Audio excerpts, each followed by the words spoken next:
তো আজকে আমরা পড়বো হলো গ্রুপ 14 অর্থাৎ কার্বন পরিবার। তো কার্বন পরিবারের মধ্যে কে কে থাকে? कहे शिव जी सुनो पार्वती।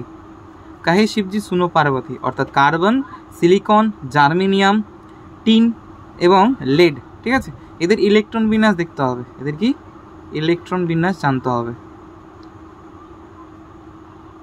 ইলেকট্রন বিন্যাস। ঠিক আছে, এদের ইলেকট্রন বিন্যাস জানতে হবে। তো ইলেকট্রন বিন্যাস জানার আগে একটু টোটকা আমরা দেখে নিই। টোটকা লেখো। টোটকাটা কি? এন যদি 2,3 হয় তাহলে তাদের ইলেকট্রন বিন্যাস হয় NH2 NP 1 থেকে 6। এন যদি 3 বা 4 হয়, 4 বা 5 হয়, সেক্ষেত্রে ইলেকট্রন বিন্যাস হবে NH2 NP 1 - 6 1 থেকে 6 এর মধ্যে ইলেকট্রন থাকবে, কিন্তু একটা জিনিস অ্যাড হবে, সেটা N-1 D⁻10, এটা অ্যাড হবে, আর কিছু না। তারপর N এর মান যদি 6 আর 7 হয়, সেক্ষেত্রে একটা নতুন অ্যাড হবে, সেটা N-2 F⁴ N-1 D⁻10 NH2 NP 1 - 6। ঠিক আছে, বুঝতে পারলাম। আচ্ছা, এন জিনিসটা কি? এন এখানে পর্যায়কে বোঝানো হয়েছে, পর্যায়। এন কি? পর্যায়কে বোঝানো হয়েছে। ঠিক আছে, বুঝতে পারলাম। এখানে কত? পর্যায়কে বোঝানো হয়েছে। ঠিক আছে, কার্বন আমাদের কত নম্বর পর্যায়ে আছে? সেকেন্ড। এই 3য় নম্বর পর্যায়, এই 4 নম্বর পর্যায়, এই 5 নম্বর, এই 6 নম্বর পর্যায়ে আছে। ঠিক আছে, যেহেতু 2 নম্বর পর্যায়ে আছে, তাহলে ইলেকট্রন বিন্যাসটা কী হবে? এটা NH2, অর্থাৎ এন এর জায়গায় 2 বসবে, যেহেতু পর্যায় 2, NH2 NP। এখন কথা প্রশ্ন হলো যে এখানে 2, এখানে কি বসবে? এখানে বসবে 2, কারণ 14 নম্বর গ্রুপে আছে, তাহলে 4 করতে হবে, 2 + 2 4। পরের ইলেকট্রন বিন্যাসটা কী হবে? 3s2 3p2। এদের হলো সর্ববহিস্তম কক্ষপথের ইলেকট্রন বিন্যাস। কি? সর্ববহিস্তম কক্ষপথের ইলেকট্রন বিন্যাস। এবং এদের আগে কি বসাতে হবে? নিষ্ক্রিয় গ্যাসের নাম বসাতে হবে, তাহলেই পূর্ণ হবে, তাছাড়া প্রাপ্ত হবে না। তাহলে জার্মেনিয়াম কততে আছে? 4। তো 4-এর জন্য কত আসবে? 4 - 1 4 - 1 D10, অর্থাৎ 3D10 4s2 4p2। ঠিক আছে, কোনো অসুবিধা? তারপর 5-এর জন্য কত আসবে? 5 - 2, অর্থাৎ 5 থেকে 2 চলে গেলে কত থাকে? আচ্ছা, 5-এর জন্য তো এটা হয় না, এটা হয় না, 5-এর জন্য এটা হয়, তাহলে 5 থেকে 1 চলে গেলে কত থাকে? 4 থাকে। তাহলে 4D10 5s2 5p2 হয়ে গেল। এরপর 6 নাম্বার পর্যায়ে আছে লেড। তো লেডের জন্য হবে 6, তার মানে কত হবে? 4f14 5d10 5s2 5p2। বুঝতে পারলাম জিনিসটা এমন। আচ্ছা, বুঝতে পারলাম। ও, এখানে 6 হবে, 6s2, যেহেতু 6 নম্বর পর্যায়ে, তো 6। ঠিক আছে, এখন এদের আমরা কি পড়ে নিব? এখন এদের আমরা প্রকৃতিতে অবস্থান সম্পর্কে জানব। কি? এর অবস্থান, চলো পড়ি।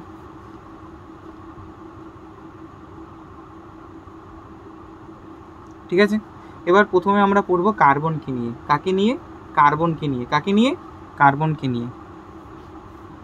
কার্বনকে নিয়ে পড়ব, ফ্যামিলির প্রথম মেম্বার কার্বন। এবং কার্বনের কয়টি আইসোটোপ জানো? কার্বনের কয়টা আইসোটোপ? কার্বনের 3টি আইসোটোপ। কত নম্বরে আছে? 6, 6 × 2 = 12, তাহলে 6 13 এবং C। ঠিক আছে, ইহার মধ্যে তেজস্ক্রিয় আইসোটোপটা কোনটা জানো? এটা হলো তেজস্ক্রিয়। এটা কি? তেজস্ক্রিয়। নেক্সট, এই যে এই আইসোটোপ এবং এই আইসোটোপকে ব্যবহার করে, ঠিক আছে, কোনো পুরাতন জিনিসের বয়স কতটা তা নির্ণয় করা যায়। অর্থাৎ 12C6 এবং এই 14C6 এদের অনুপাত নির্ণয় করে, কি করে? অনুপাত কি করে মোটা ভাই? অনুপাত নির্ণয়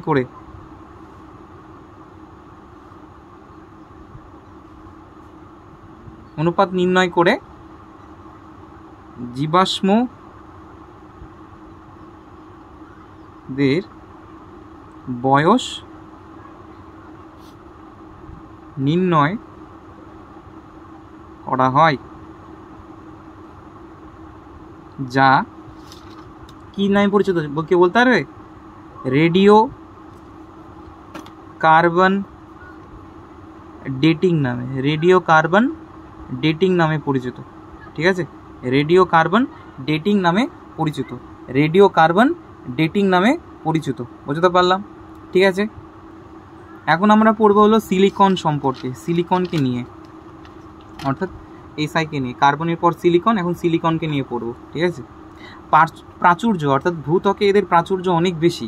ঠিক আছে, এদের প্রাচুর্য, দেখো ভাই আমি একদম গোড়া থেকে চলছি। ঠিক আছে, ছোট জিনিস থেকে ছোট জিনিস নিয়ে পড়াচ্ছি। প্রাচুর্য বেশি।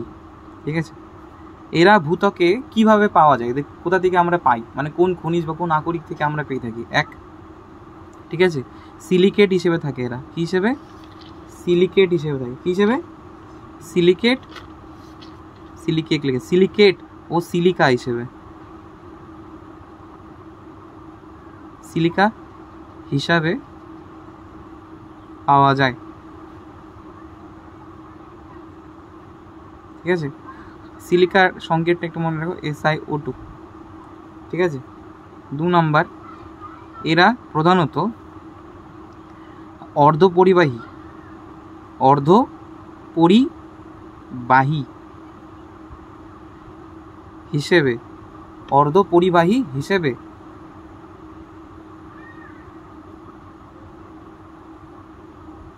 ব্যবহৃত হয়, অর্ধপরিবাহী হিসেবে ব্যবহৃত হয়। এরপর আমরা পড়ব জার্মেনিয়ামকে নিয়ে। কাকে নিয়ে? জার্মেনিয়ামকে নিয়ে। এটা একটি অত্যন্ত বিরল মৌল, এটি অত্যন্ত একটি বিরল মৌল। ঠিক আছে, নেক্সট, এটাও বুঝতে পারলি, ভূত্বকে পাওয়া যায়, কিন্তু এটাও এর মতনই অর্ধপরিবাহী হিসেবে ব্যবহার করা হয়। কী হিসেবে? অর্ধপরিবাহী হিসেবে ব্যবহৃত হয়, অর্ধপরিবাহী হিসেবে ব্যবহৃত হয়। ঠিক আছে, তাহলে বুঝতে পারলাম যে সিলিকন আর জার্মেনিয়াম কী হিসেবে ব্যবহার করা হয়? অর্ধপরিবাহী হিসেবে। ঠিক আছে, এরপর টিন, এরপর কি পড়বো? Tin, stannous. ঠিক আছে, ও লেড নিয়ে একসাথে পড়ি আমরা। কাকে নিয়ে পড়বো? টিন এবং লেডকে নিয়ে। কাকে নিয়ে? টিন এবং লেডকে নিয়ে। বুঝতে পারলাম? কাকে কাকে নিয়ে পড়বো? টিন এবং লেডকে নিয়ে। তো এদের প্রাচুর্য অনেক কম পৃথিবীতে, এদের প্রাচুর্য অনেক কম। যদি বলতে পারি এর প্রাচুর্য হলো 2 পিকোমিটার, আর এর হলো 14 বা 16 পিকোমিটার। বুঝতে পারলাম? কিন্তু এরা প্রকৃতিতে কিভাবে পায়? যেমন আমি সিলিকনকে পেয়ে থাকি আমরা সিলিকেট এবং সিলিকা হিসেবে, এসএনকে, টিনকে আমরা পাই হলো কী হিসেবে জানিস? এর প্রধান আকরিকের নাম হলো গ্যালেনা। এর প্রধান আকরিকের নাম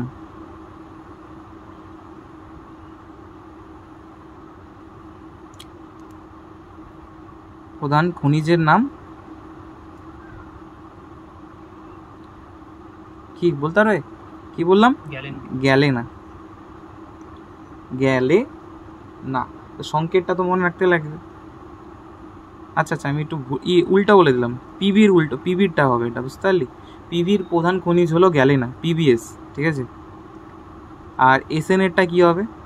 এসএনেরটা হবে হলো টিন স্টোন। কী হবে? Tin stone, tin stone, SnO2। ঠিক আছে, বুঝতে পারলাম? আবার বলে দিচ্ছি, সিলিকনের প্রাচুর্য বেশি, এটি সিলিকেট ও সিলিকা হিসেবে পাওয়া যায়, এরা অর্ধপরিবাহী হিসেবে ব্যবহৃত হয়। নেক্সট, জার্মেনিয়াম, এটা একটি বিরল মৌল, এটা অর্ধপরিবাহী হিসেবে ব্যবহৃত হয়। বুঝতে পারলাম? নেক্সট চলে, সেটা হলো কি? টিন এবং লেডে। টিনের প্রধান খনিজের নাম হলো টিন স্টোন, SnO2, আর পিবি এর প্রধান খনিজের নাম হলো গ্যালেনা, PbS। এখন আমরা এদের অবস্থান সম্পর্কে পড়লাম, এখন আমরা এদের পড়ব হলো ভৌত ধর্মের সম্পর্কে, ভৌত এবং বিভিন্ন পারমাণবিক ধর্ম। পারমাণবিক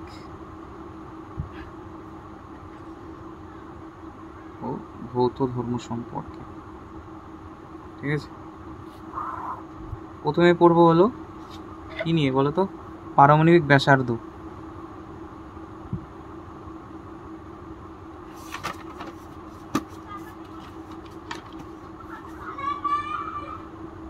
কাকে নিয়ে পড়বো? পারমাণবিক ব্যাসার্ধ। ঠিক আছে, আমরা জানি আপ টু ডাউন, ওপর দিক থেকে যত নিচের দিকে যাব কি হবে, কি হবে, জেড ইফেক্টিভ বাড়বে, জেড ইফেক্টিভ বাড়বে, অর্থাৎ কি, নিউক্লিয়াসের চার্জ বৃদ্ধি পাবে। ঠিক আছে, নতুন করে কক্ষ অ্যাড হবে, নতুন করে কক্ষ অ্যাড হবে, নতুন করে কক্ষ অ্যাড হবে,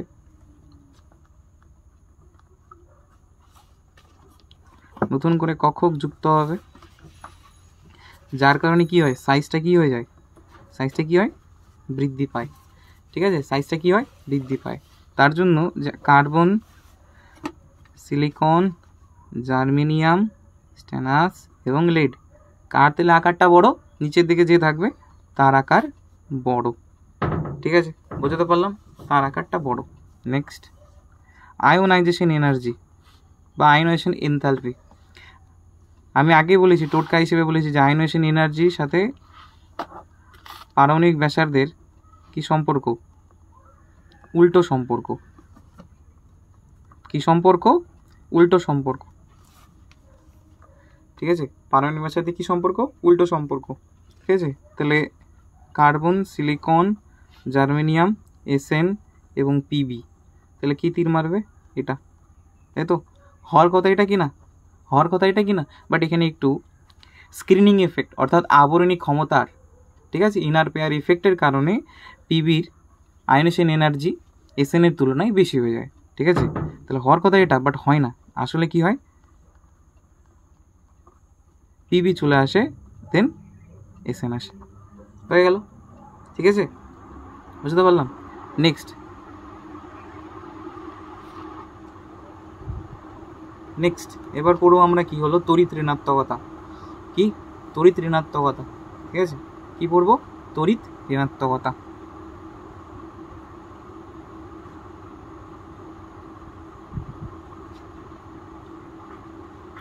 ঠিক আছে, আকারে যেহেতু এরা ছোট, বুঝতে পারলি, অর্থাৎ গ্রুপ 14 যে মৌলগুলো এরা সাইজ ছোট, কাদের তুলনায়, গ্রুপ 13 এর তুলনায়, গ্রুপ 13 এর তুলনায়। ঠিক আছে, তার জন্য এরা অধিক তড়িৎ ঋণাত্মক, অধিক তড়িৎ ঋণাত্মক, অধিক তড়িৎ ঋণাত্মক। ঠিক আছে, এখন এদের মান না তোদের জানতে হবে যে পাউলিং স্কেলে কার্বনের তড়িৎ ঋণাত্মকতা কত, 2.5 হয়, সিলিকনের হয় সম্ভবত 1.8, জার্মেনিয়ামের হয় 1.8, টিনেরও হয় 1.8, আর লেডের হয় 1.9। ঠিক আছে, অর্থাৎ তড়িৎ ঋণাত্মকতা কার বেশি সব থেকে, তাহলে কার্বনের। তাহলে আর তড়িৎ ঋণাত্মকতা কার কম, বলবে লেডের। ঠিক আছে, তাহলে আমরা বলতেই পারি যে যত উপর দিক থেকে নিচের দিকে যায় তাহলে তড়িৎ ঋণাত্মকতা কী হবে, হ্রাস পায়। যত উপর দিক থেকে নিচের দিকে যাব তড়িৎ ঋণাত্মকতা কী হবে, হ্রাস পাবে। যত উপর দিক থেকে নিচের দিকে যাব তড়িৎ ঋণাত্মকতা কী হবে, যত আমরা আপ টু ডাউন যাব, ঠিক আছে, তড়িৎ ঋণাত্মকতা কী হয়, হ্রাস পায়। কী হয়, হ্রাস পায়। ঠিক আছে, তার তড়িৎ সব থেকে বেশি কার, কার্বনের। এই তিনজনের কি সমান, আর লেডের এদের তুলনায় একটু বেশি। ঠিক আছে, বুঝতে পারলাম। ঠিক আছে, এবার আমরা পড়বো এদের কোন ধর্ম সম্পর্কে। এখান থেকে একটা তীর বের করে নিয়ে আসবো, এখানে এখানে লিখবো হলো আমরা মেল্টিং পয়েন্ট।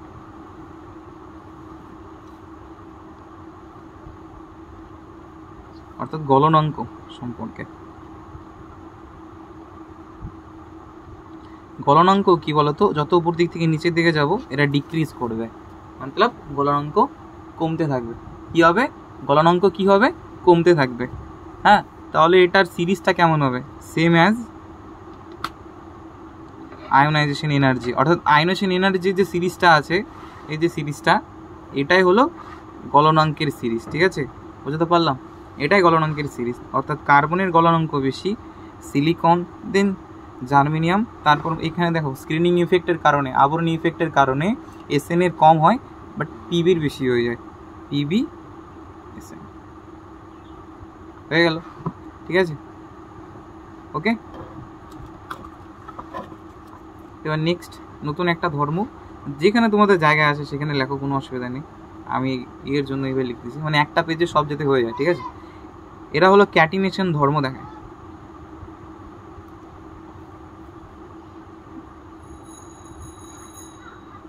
আচ্ছা, ক্লাস 10 তো পড়ছিস ক্যাটিনেশন ধর্ম কাকে বলে, ঠিক আছে, একটু বলে দিই হালকা করে।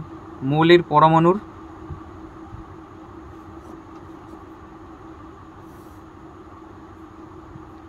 সমযোজী বন্ধনে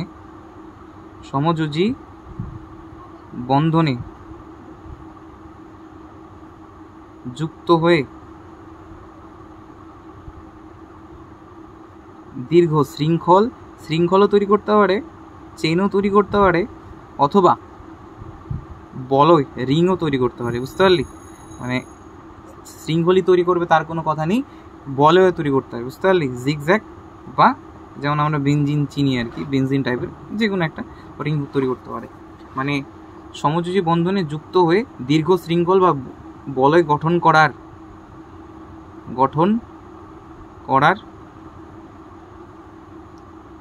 ধর্ম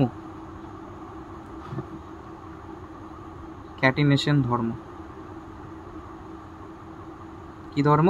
ক্যাটিনেশন ধর্ম, ঠিক আছে, হলো, ঠিক আছে, বুঝতে পারলাম, ঠিক আছে। তো এবার একটা নেক্সট পেজে চলে যায়। এখন আমরা যে ক্যাটিনেশন ধর্মটা পড়েছিলাম তা নিয়ে একটু আমাদের চর্চা করতে হবে। ক্যাটিনেশন ধর্ম, ঠিক আছে। ক্যাটিনেশন ধর্ম মেনলি আর কি নির্ভর করে কার উপর জানো? বন্ধন শক্তির ওপর, অর্থাৎ তাদের মধ্যে বন্ধনটা ভাঙতে আমাদের কত এনার্জি লাগছে। মানে পড়িয়েছিলাম, মনে আছে? কোনো বন্ধনকে ভাঙার জন্য যে এনথালপি দরকার সেটাকে বলে বন্ধন এনথালপি বা বন্ড ডিসোসিয়েশন এনার্জি, বিডিই, ঠিক আছে, বন্ধন শক্তির ওপর নির্ভর করে। এখন যার বন্ধন শক্তি বেশি তার ক্যাটিনেশন ধর্মটা বেশিই হবে। ক্যাটিনেশন ধর্মটা কী হবে? বেশি হবে, ঠিক আছে। যত আমরা উপর দিক থেকে নিচের দিকে যাব, সাইজ কী হবে? বড় হবে, ঠিক আছে। মানে যারা নিচের দিকে থাকবে তার আকার বড়, ঠিক আছে। কার্বন হলো উপরের দিকে আছে, তাহলে সাইজ কী কত? এর সাইজ স্মল। কার্বন আর কার্বনের মধ্যে যে এই বন্ধনটা ভাঙতে আমাদের বেশি এনার্জি লাগে, মনে রাখতে লাগবে না, বাট আমি বলে দিচ্ছি 348 কিলো জুল পার মোল লাগে, ঠিক আছে। 1 মোল ভাঙতে 348 কিলো জুল এনার্জি লাগে, ঠিক আছে, বুঝতে পারলাম? এই যে বন্ধনটা ভাঙার শক্তি, বন্ধন শক্তিটা যেহেতু বেশি, তার জন্য কার্বনের ক্যাটিনেশন ধর্ম বেশি। তার জন্যই হয়তো দেখবি কার্বন সাথে সিঙ্গেল বন্ডে যুক্ত আছে, কার্বন ডাবল বন্ডে যুক্ত আছে, কার্বন আবার ট্রিপল বন্ডেও যুক্ত আছে, ঠিক আছে। হাত ফিলে নিবি, ওরা কোনো অসুবিধা নেই, ঠিক আছে, বুঝতে পারলাম? তাহলে যদি আমি সিরিজটা লিখতে চাই যে কার বেশি, তাহলে হবে কার্বনের বেশি, তারপর সিলিকন, ঠিক আছে, তারপর জার্মেনিয়াম, তারপর এসএম। এখন কথাটা হলো এখানে একটু মনে রাখতে লাগবে, কি বলতো, যে লেড যে রয়েছে না, এর ক্যাটিনেশন ধর্ম নেই, লেডের ক্যাটিনেশন ধর্ম নেই, বুঝতে পারলি? লেডের ক্যাটিনেশন ধর্ম নেই। কেন বলতে পারছি? কেউ বলতে পারে ক্যাটিনেশন ধর্ম নেই? কেউ? হ্যাঁ, মোটা ভাই শুভম বল, উত্তর দে। ক্যাটিনেশন ধর্ম নেই, লেডের আকার বড়। তো লেডের উপর দিক থেকে নিচে দিয়ে গেলে লেড অনেক নিচের দিকে রয়েছে, মানে এর আকারটা অনেক বড়, এক কথায়, ঠিক আছে, সাইজটা অনেক বড়।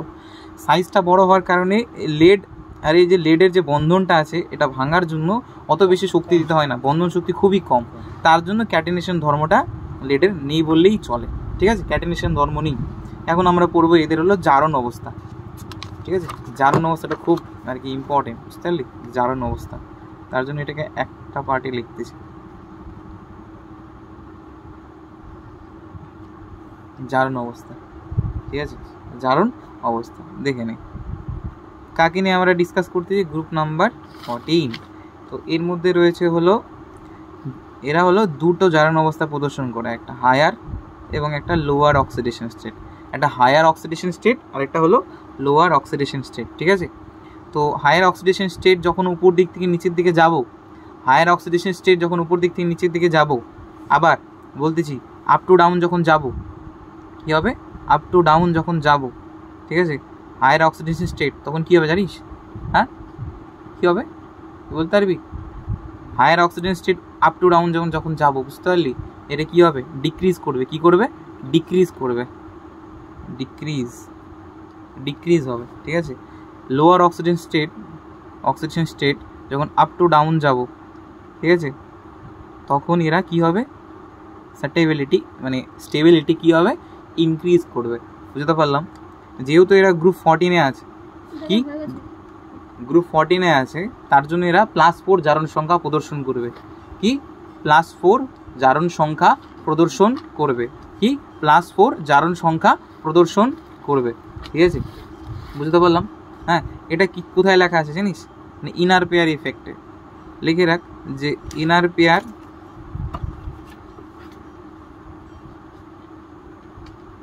ইফেক্ট এর কারণে,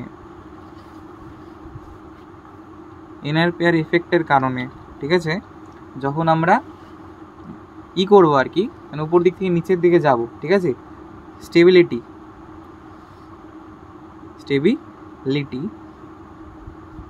of lower oxidation state increases, মানে ঠিক আছে, 2 নম্বর এই ইনার পেয়ার ইফেক্টের কারণে, ঠিক আছে, অক্সিডেশন স্টেট নাম্বার, ঠিক আছে, 2 ইউনিট লেস কমে যায়। কার থেকে? Group oxidation state number.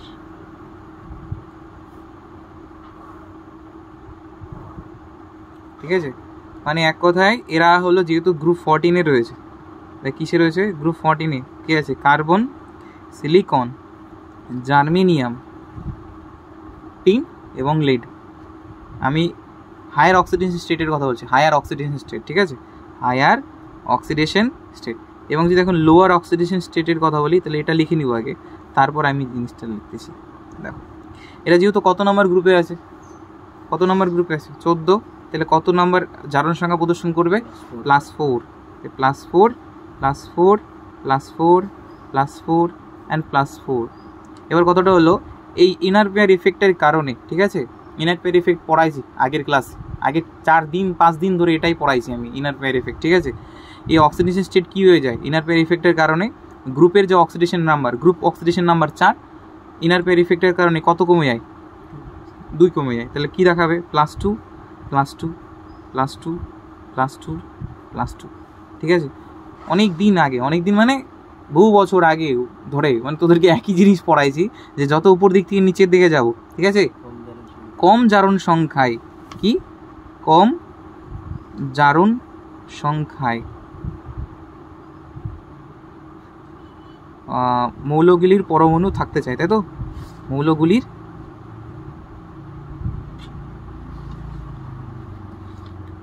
পরমাণুর স্থায়িত্ব বৃদ্ধি পায়। স্থায়িত্ব কি? বৃদ্ধি পায়, একই না এ ভাই? ঠিক কি না? মানে যত নিচের দিকে যাব, প্রত্যেকটা মৌল আর কি, যেমন নিচের দিকে গেলে লেড সব থেকে নিচের দিকে আছে, তারা কি দেখাতে যাবে? 4 দেখাতে যাবে না +2 দেখাতে যাবে? তারা কি দেখাতে যাবে? 4 দেখাতে যাবে না +2 দেখাতে যাবে? হ্যাঁ, +2 দেখাতে যাবে, ঠিক আছে। এবার তাহলে যদি স্টেবিলিটি যদি ক্রম আঁকায়, কে স্টেবিলিটি সব থেকে বেশি? কার স্টেবিলিটি বেশি? পিবির স্টেবিলিটি বেশি, কারণ ওই +2-এ থাকতে চায়, তার জন্য এই তীর মারবে। এবং দেখ, ওখানে লিখেও দিয়েছি যে লোয়ার অক্সিডেশন স্টেট কী হয়? উপর দিক থেকে নিচের দিকে ইনক্রিজ হয়, অর্থাৎ নিচের দিকে যে থাকে তার stability in lower oxidation state কি বেশি থাকে এদের। তাহলে এদের কি হবে? উল্টো, মানে ঠিক আছে, দেখে নাও, এটা খুবই ইম্পর্টেন্ট একটা জিনিস, বুঝতে পারলি? এটা মাথায় রাখতে হবে। আমি আবার বলে দিচ্ছি, গ্রুপ 14-এর, ঠিক আছে, ওটা দুটা জারণ সংখ্যা দেখায়। একটা হলো গ্রুপ অক্সিডেশন স্টেট, যেটা হলো +4, আর এটা হায়ার অক্সিডেশন স্টেট, ঠিক আছে, যেটা উপর দিক থেকে নিচের দিকে যখন যাব আমরা শ্রেণী বরাবর, ঠিক আছে, তখন কি হবে, এটা ডিক্রিজ করবে। কি করবে? ডিক্রিজ করবে। কিন্তু অপরপক্ষে লোয়ার অক্সিডেশন স্টেট, যেটা ইনার পেয়ার ইফেক্টে কি হয়, 2 ইউনিট কি হয়ে যায়, less than the group oxidation number, হ্যাঁ, because of the inert pair effect. এই ইনার পেয়ার ইফেক্টের কারণে 2 কমে যায় গ্রুপ অক্সিডেশন নাম্বার থেকে। গ্রুপ অক্সিডেশন নাম্বার কত? 4, ওখান থেকে 2 কমে যায়। যারা নিচের দিকে থাকে তারা কম জারণ সংখ্যায় স্টেবিলিটি অর্জন করে, তার জন্য পিবি +4ও দেখাবে, পিবি +2ও দেখাবে, সবাই দেখাবে, কিন্তু সব থেকে পিবি +4-এর জায়গায় +2 দেখানো পছন্দ করবে, বুঝতে পারলি? পিবি +4 জারণ সংখ্যা দেখানোর পরিবর্তে +2 জারণ সংখ্যা দেখানো কীও করবে, পছন্দ করবে। তার জন্য উপর দিক থেকে যত নিচের দিকে যাব নিম্ন জারণ সংখ্যায় মূলগুলি থাকতে বেশি চাই, তার জন্য পিবি গ্রেটার দেন, তীর মারবে এক কথা, এসএনকে জিকে। কিন্তু অপরপক্ষে কার্বন যদি +4-এ থাকে তাহলে উল্টো হবে, বুঝতে পারলাম? এখান থেকে একটা আর কি প্রশ্ন উঠে আসে, সেটা হলো কি বলতো, জারক ধর্ম আর বিজারক ধর্ম। কি? জারক ধর্ম এবং বিজারক ধর্ম, ঠিক আছে? তোরা যদি না বুঝিস আর কি, ঠিক আছে, ইনার পেয়ার ইফেক্ট মানে বুঝতে পারতেছি না, আশা করি বোঝার কথা। ইনার পেয়ার ইফেক্ট পড়েছিলাম, আবরণী ইফেক্ট, ঠিক আছে? যত উপর দিক থেকে নিচের দিকে যাব ডি এবং এফ অরবিটালের আর কি আবির্ভাবের কারণে ওরা আর কি ঠিকঠাকভাবে ইলেকট্রন পূর্ত কক্ষকের উপর আবরণ করতে পারছে না, অর্থাৎ রক্ষা করতে পারতেছে না নিউক্লিয়াসের চার্জে, যার কারণে নিউক্লিয়াসের চার্জ তার উপর আকর্ষণ করে তাদেরকে নিচের দিকে টেনে নিচ্ছে। এটা হলো ইনার পেয়ার ইফেক্ট, ঠিক আছে? এখন আমরা পড়বো জারক দ্রব্য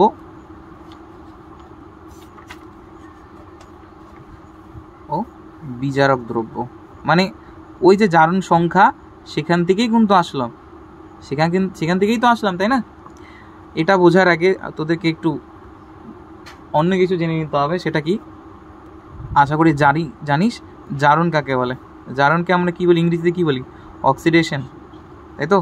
এখান থেকে সংজ্ঞাটা আসবে। অক্স মতলব এক্স, এক্স মতলব যে তোমার জীবন থেকে চলে যায়, যেমন গার্লফ্রেন্ডগুলো চলে গেল, তাই না? বয়ফ্রেন্ডও চলে যায়, ওটা তোমাদের ব্যাপার, গিয়ে না যাই হোক। তো এক্স, অক্স থেকে আসতেছে ex, e for electron, e for electron. আর এক্স মতলব কি? যারা বেরিয়ে চলে যায়, অর্থাৎ যে পদ্ধতিতে, ঠিক আছে, যে পদ্ধতিতে কোনো বিক্রিয়া থেকে ইলেকট্রন যদি বেরিয়ে যায় তখন ওটাকে আমরা বলবো জারণ। ইলেকট্রন যদি অপসারিত হয়, এবার মনে রাখবো যে জারণ, বা এখান থেকে মনে রাখবো যা মানে কি বেরিয়ে যাবে, কি বেরিয়ে যাবে, ইলেকট্রন অপসারিত হয়, ঠিক আছে? এবার যদি জীবন থেকে ইলেকট্রন চলে গেল, আর ইলেকট্রন এক কথায় তোমাদের গার্লফ্রেন্ড ধরতে পারো, আর গার্লফ্রেন্ড এক প্রকার নেগেটিভ জিনিস তোমার জীবন থেকে চলে গেল, এবার তোমার স্বাভাবিকভাবে খারাপ লাগবে। তার জন্য আমরা কি করব, একটা খোলামেলা জায়গায় যাব, অক্সিজেন গ্রহণ করব। তাহলে আরেকটা পদ্ধতি আছে, যদি অক্সিজেন অ্যাড হয়, কি হয়, অক্সিজেন অ্যাড হয়, তাহলে ওটাকে আমি জারণ বলবো। কি বলবো? জারণ বলবো, বুঝতে পারলাম, ঠিক আছে? এবার লক্ষ্য করো, কপার 2+ ছিল, 2টা ইলেকট্রন গ্রহণ করলো, হয়ে গেল কপার, ঠিক আছে? এবার দেখো এই কপার কি করলো, ইলেকট্রন গ্রহণ করলো, যার কারণে কপারে কনভার্ট হলো। তাহলে এটা কি পদ্ধতি, জারণ না বিজারণ? এটা বিজারণ, কারণ এটা উল্টো, অর্থাৎ জারণ আর বিজারণ পরস্পরের কি বিপরীত। জারণে কি হয়, ইলেকট্রন বেরিয়ে যায়, আর বিজারণে কি হয়, ইলেকট্রন গৃহীত হয়, ঠিক আছে? ইলেকট্রন কি হয়, গৃহীত হয়, ঠিক আছে? একটা উদাহরণ দিয়ে বোঝার চেষ্টা করতেছি। যেমন ধর কপার 2+, ঠিক আছে, Zn আছে, তীর চিহ্ন, Zn2+, আর এদিকে দিয়ে দিলাম আমি কপার থেকে কপার একটা দাগ, Zn থেকে একটা Zn এ দাগ, ঠিক আছে? এখানে আমি দুটি পদ্ধতির মাধ্যমে কোথায় জারণ ঘটেছে আর কোথায় বিজারণ ঘটেছে সেটা আমি বুঝতে পারবো। কি দুটা পদ্ধতির মাধ্যমে আমরা জানতে পারবো কোথায় জারণ ঘটেছে আর কোথায় বিজারণ ঘটেছে, তাই তো? বুঝতে পারলাম কি? বুঝতে পারলি কি না? এবার দেখ, কপার আগে 2+ ছিল, পজিটিভ ছিল, ঠিক আছে, আর নিউট্রাল হয়ে গেল। অবশ্যই এদের জীবনে ইলেকট্রন এসেছে, তার মানে এখানে কি হয়েছে, জারণ না বিজারণ? বিজারণ। এই জিঙ্ককে দেখো, জিঙ্ক পরবর্তীতে Zn+ হয়ে গেছে, মানে পজিটিভ হয়ে গেছে।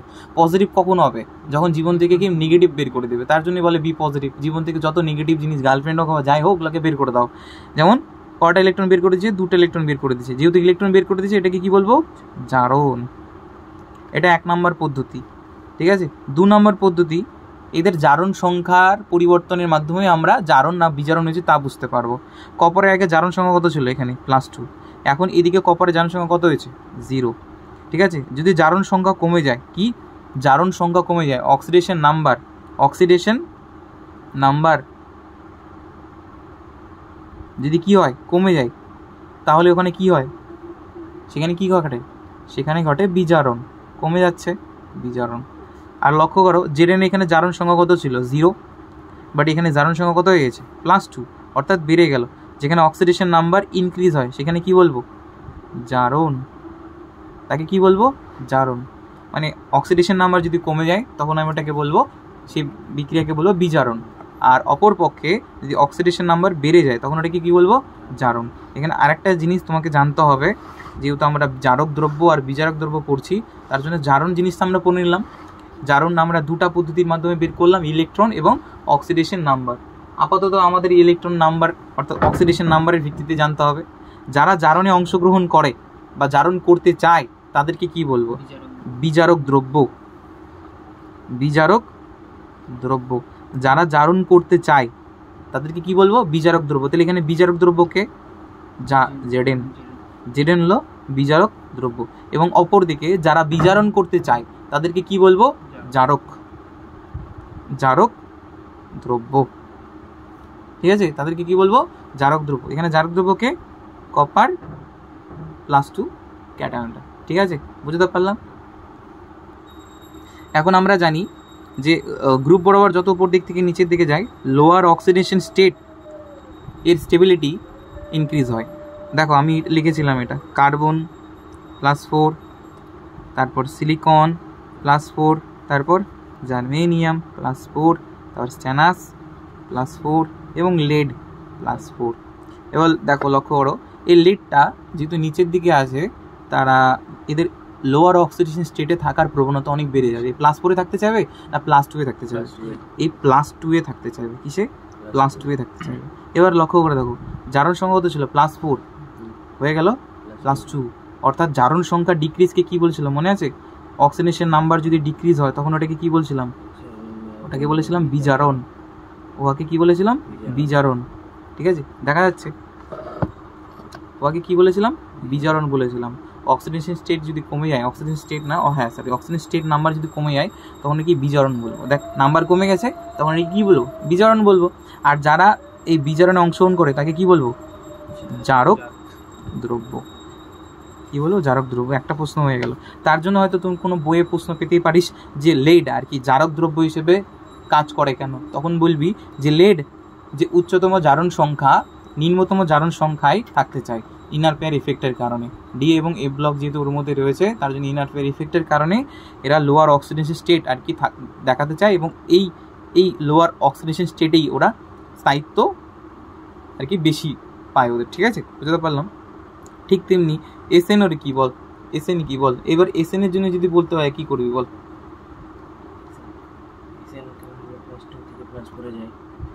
বল এসএন কি করতে চায়? এসএন হল +2 থেকে +4 এ বেশি থাকতে চায়, +2 এর থেকে।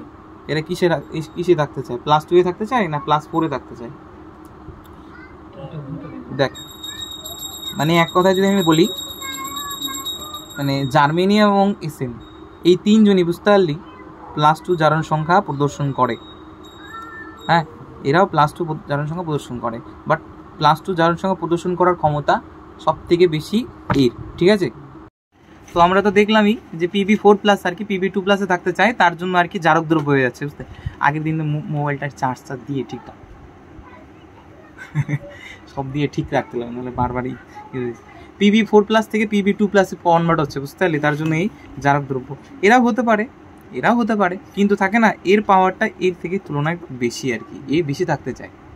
এই হলো কোশ্চেন আসতে পারে যে Pb4+ জারক দ্রব্য হিসেবে কেন কাজ করে, বা এই যেমন C4+, এখন C2+ হয়, বাট C4+ এক্সিস্ট করে, এটার থেকে এটা স্টেবিলিটি ज़्यादा, মতলব তো জারণ সংখ্যার যেহেতু বৃদ্ধি পাচ্ছে তখন এটাকে বলবো জারণ, হ্যাঁ কি না? তাহলে এই কার্বনটা কি হিসেবে কাজ করতেছে? জারণে যারা অংশগ্রহণ করে তাদেরকে কি বলবো? হ্যাঁ, বিজারক দ্রব্য, বিজারক দ্রব্য হিসেবে কাজ করতেছে। ঠিক আছে, হলো। নেক্সট, এবার নেক্সট করবো আমরা কি বল, এবার আমরা পড়বো হলো তড়িৎ ধনাত্মক চরিত্র আর ধাতব চরিত্র। লেখ, তড়িৎ ধনাত্মক চরিত্র বা ধাতব চরিত্র। ঠিক আছে, তড়িৎ ধনাত্মক চরিত্র বা ধাতব চরিত্র আমরা জানি, কিছুই জানি না আমরা।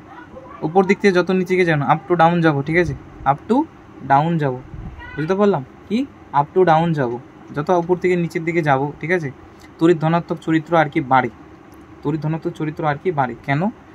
এর কারণে এটা লিখে রাখবি যে কী লিখবো, একটা টোটকা দিয়ে রাখতেছি। ঠিক আছে, টোটকা লিখে রাখ, টোটকা লিখে রাখ।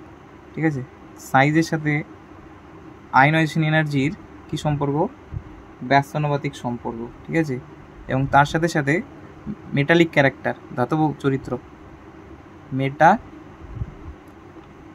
মেটালিক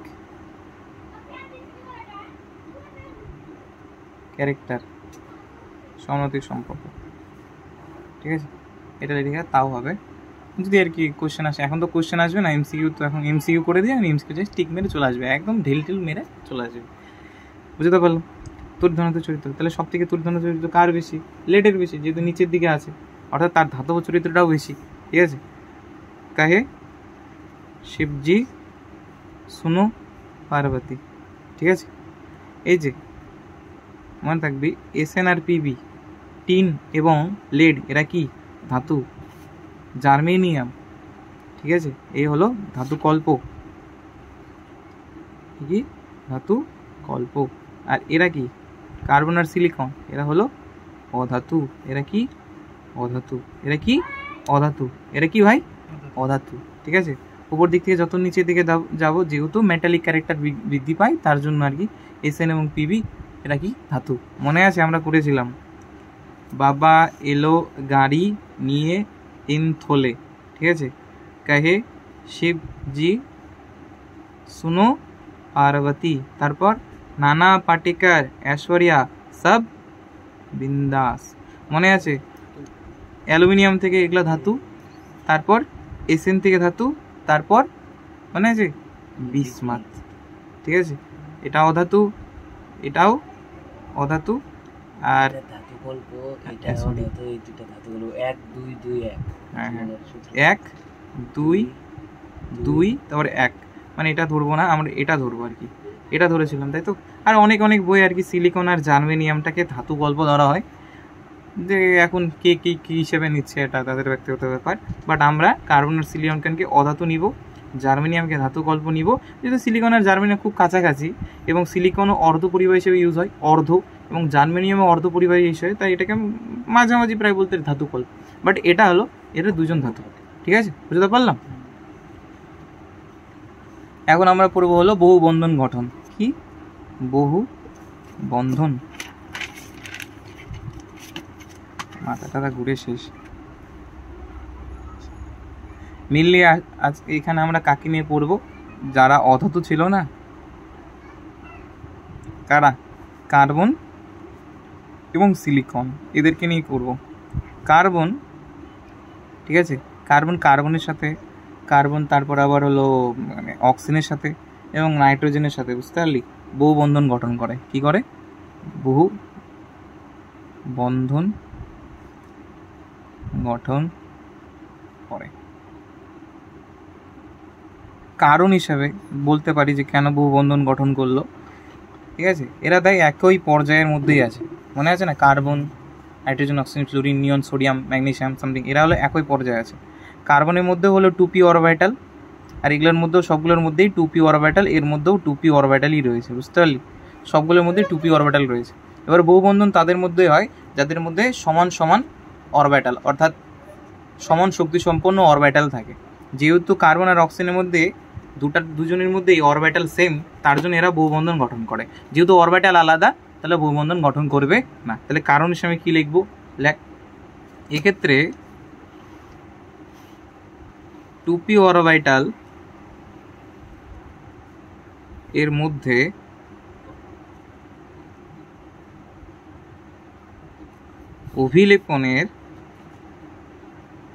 অভিলেপন ঘটে,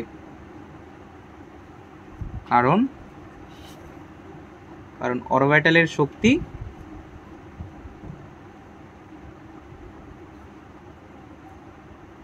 কি বলবো, শক্তি কি সমতুল্য, অর্থাৎ সমান, কিন্তু সিলিকনের যদি আমরা কথায় আসি, বুঝতে পারলি, সিলিকনের যদি কথায় আসি, সিলিকন এমনিতেই বড় এবং তার মধ্যে চলে আসে 3p অরবিটাল। যেহেতু চলে আসে 3p অরবিটাল, তাহলে তুই যদি বল 3p অরবিটাল, তাহলে কার্বনের সাথে করবে, যেহেতু এটা 2p অরবিটাল, অক্সিজেনের সাথে করবে, এরও তো 2p অরবিটাল, নাইট্রোজেনের সাথে করবে, এরও তো 2p অরবিটাল। তাহলে দেখ সমশক্তি সম্পন্ন হলো, অর্থাৎ সমতুল্য হলো কি হলো না। তার জন্য এসআই কি করে, বহু বন্ধন গঠন করে না।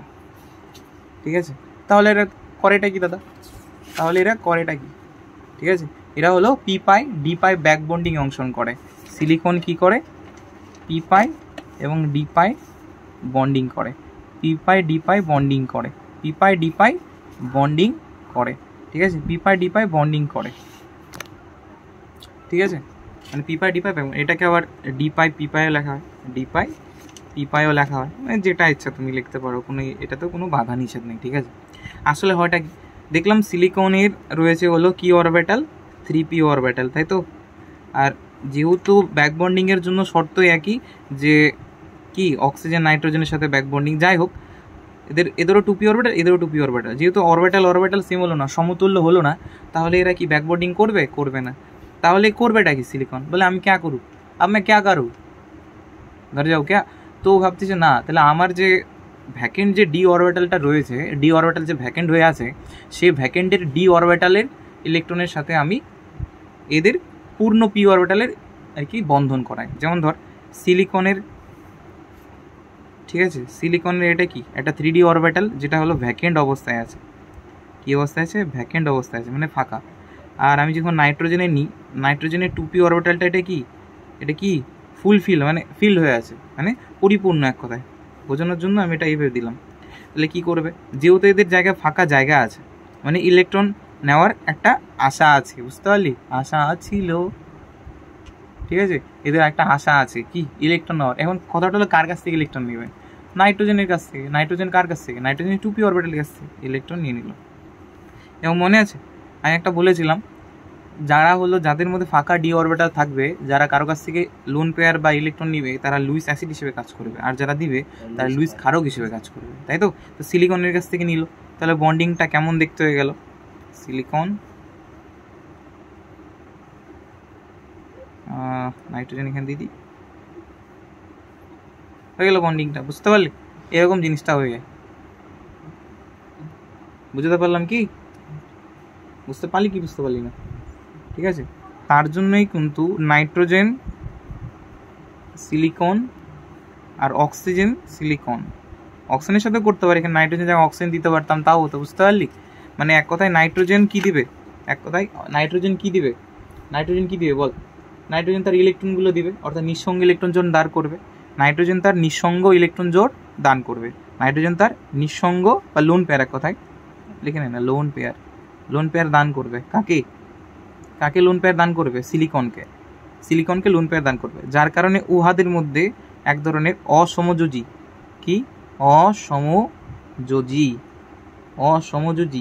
পাই বন্ধন সৃষ্টি হয়। এটা অসমযোজী পাই বন্ধনের এই সংকেত, ঠিক আছে, দিয়েছি, মানে অসমযোজী পাই বন্ধন গঠিত হয়, ঠিক আছে, বুঝতে পারলাম। এখন আমরা পড়বো ক্ষারকীয়তা। তো ক্ষারকীয়তা পড়ার আগে এটা জানতে হবে জিনিসটা কি। দেখ, সিলিকনের তো ভ্যাকেন্ট ডি অরবিটাল ছিল, তাই না, সিলিকন তো ভ্যাকেন্ট ডি অরবিটাল ছিল।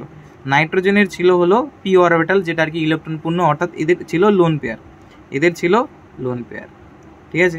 এবার কথাটা হলো, সিলিকনের তো ফাঁকা ডি অরবিটাল ছিল 3d, এ লোন পেয়ার একে দিয়ে দিল, কেন, যেহেতু এর ফাঁকা ছিল জায়গা, তো নিতে পারবে, ওর মনের মধ্যে জায়গা আছে, তোর যেমন মনে যতটা জায়গা তুই ততটা গার্লফ্রেন্ডকে জায়গা দিতে পারবি, তোর ব্যাপারটা ঠিক তেমনি ওর জায়গা ছিল, তো সেই হিসেবে সেই আর কি তাকে জায়গা দিবে না, করে লোন পেয়ার দিয়ে দিল।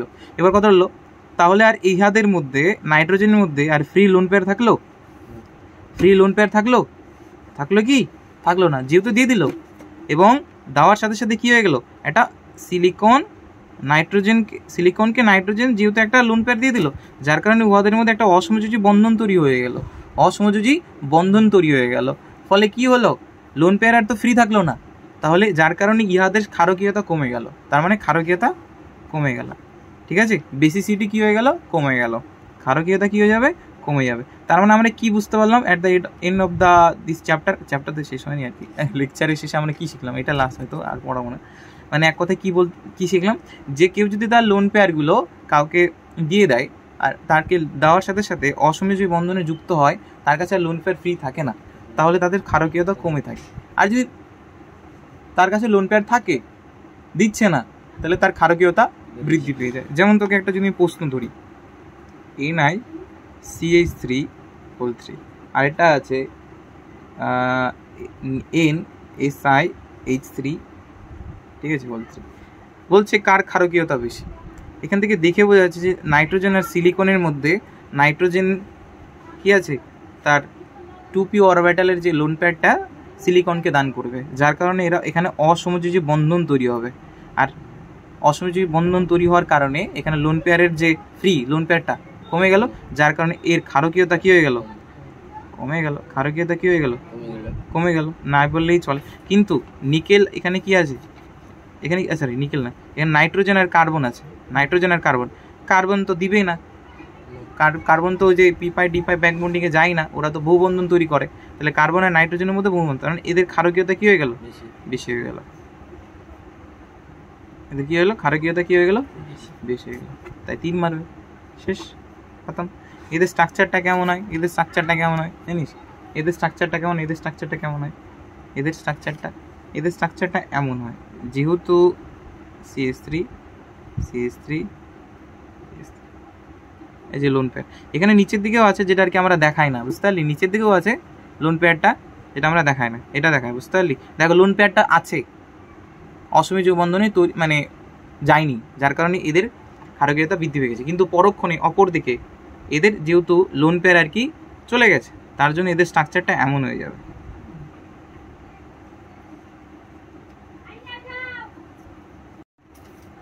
দেখ এবার এদের স্ট্রাকচারটা কেমন দেখতে, এদের স্ট্রাকচারটা দেখতে হলো, যখন আমরা স্ট্রাকচার দেখি তখন কি নেগলেক্ট করি, লোন পেয়ার নেগলেক্ট করি, লোন পেয়ারকে নেগলেক্ট করার পর এদের স্ট্রাকচারটা পিরামিডাল হয়, ত্রিভুজাকার না ভাই, পিরামিডিও লেখো, পিরামিডাল লেখার দরকার নেই, পিরামিডিও। আর এদের হাইব্রিডেশন কত, যেহেতু 4টা বন্ডিং আছে তাহলে লিখবে sp3 হাইব্রিডাইজেশন, নাইট্রোজেনে কি হাইব্রিডাইজেশন, sp3 হাইব্রিডাইজেশন। এবার এই নাইট্রোজেনের ধরো 3টা বন্ডিং, তাহলে sp2 হাইব্রিডাইজ। আর এদের স্ট্রাকচারটা কেমন বলবা, ত্রিকোণীয় সমতলীয়,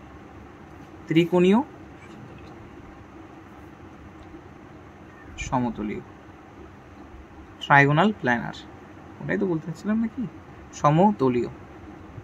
আর এইখানে নাইট্রোজেন sp2 সংগরাহিত। তাহলে প্রশ্নটা কি হলো, এই ট্রাইমিথাইল অ্যামিনটা, আচ্ছা এর নাম কিন্তু ট্রাইমিথাইল অ্যামিন, বুঝতে পারলে, এর নাম কি, ট্রাইমিথাইল অ্যামিন, এর ক্ষারকীয়তা বেশি কার থেকে, ট্রাইসিলাইল অ্যামিনের থেকে। এটা সিলাইল, এটা মিথাইল গ্রুপ, মিথাইল গ্রুপ। যেমন CH3 থাকলে কি মিথাইল গ্রুপ বলে, আর SiH3 থাকলে ওটাকে বলে সিলাইল গ্রুপ, কি সেলাই না, সিলাইল গ্রুপ, ঠিক আছে।